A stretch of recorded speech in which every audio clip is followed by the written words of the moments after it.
এখন বাজে গেছে রাত 11টা। তো রাতের বেলা খাবার নিয়ে চলে আইছি। তো চলো দেখাই দিই কি কি খাবার আনছি। ঠিক আছে, তো দেখো করছিলাম ডাল। প্রথমে ডাল দেখাই দিলাম, কি সুন্দর ডাল গো, খাইতে যে কি মজা কি বলবো।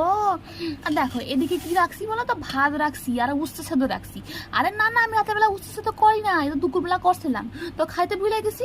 তো কি করবো, তো এখন রেখে দিচ্ছি, ওরা খাই নেবো। ঠিক আছে, তো চলো আরো রয়েছে। ওরে ওরে একটা ডিম ভাজা করছিলাম, দেখছো কি সুন্দর ডিম ভাজা করছিলাম।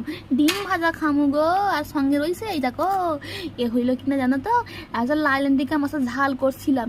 আরে আরো রয়েছে, দাঁড়াও দাঁড়াও, কি তোমার ভাবতো দেখো।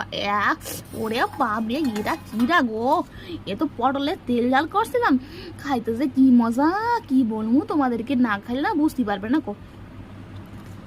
একেবারে কি সুন্দর খাতি জানো তো, একেবারে তেল তেল ঝাল ঝাল খাতি, যা যা